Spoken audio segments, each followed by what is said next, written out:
Welcome into Just a Minute with Joey Blackwell. I'm Katie. Windham and Joey. You and I have been pretty busy covering basketball the last couple of weeks, but one of our other beats are the Diamond Sports, you with baseball and me with softball, and both of them have wrapped up non-conference play. I believe they'll still have a couple midweeks left throughout the season, but both teams start conference play this weekend with baseball starting against Florida on Thursday and Alabama and softball starting with Arkansas at home on Saturday. It's kind of weird. Neither team is playing a traditional Friday through Sunday series. But anyway, now that baseball has wrapped up their non-conference portion, Joey, what grade would you give the team for how they performed in that part of their schedule?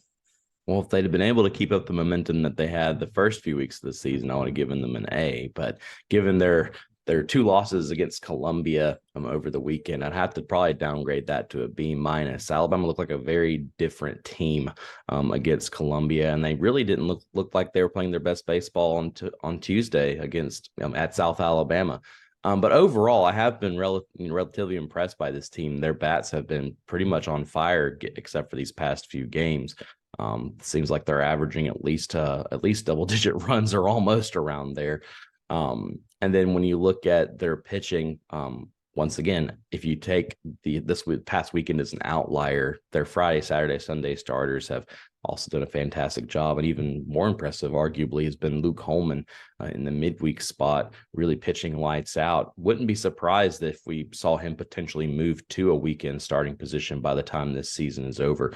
So overall, I think, they finished with a 16-2 record, and it's hard to be disappointed in that. But that being said, those losses against Columbia could really come back to haunt them. But fortunately, they do have a couple of really, I don't want to say easy because it's never an easy series in the SEC, but they have a light start to the SEC play that hopefully they can pick up a couple of series wins, and that'll help them in the long run when they're trying to make their NCAA regional resume at the end of the season.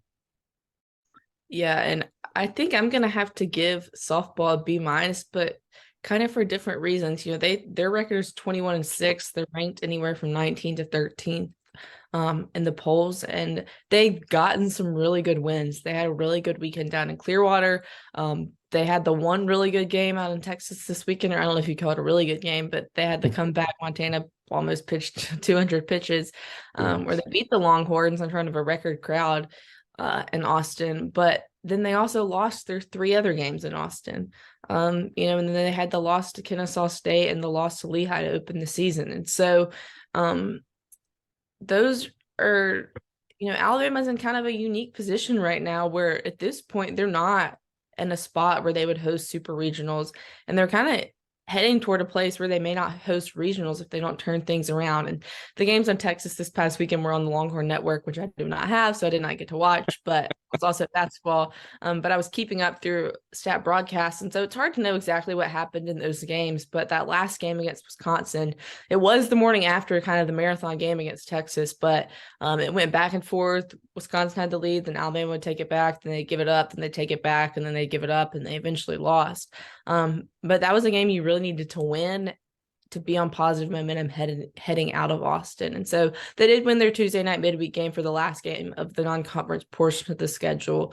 But I would honestly probably give them a lower grade if not for some of the big wins that they had down in Clearwater, because they do have some really solid pieces on their resume, but they also have some black marks that are going to be troublesome for them come selection time. They're still going to make the tournament, but things are going to have to turn around in SEC play. Murph had told me a couple weeks ago, or at a media availability, that he wasn't going to pitch Montana every game, and so Alabama's really going to have to figure out who their number two is behind her to get that grade up for SEC play and maybe kind of get back towards hosting a regional and maybe even supers. But despite all the craziness going on, it truly being madness in March, Bama Central will still have you covered with baseball and softball. And that's today's Just a Minute. Thank you so much for watching.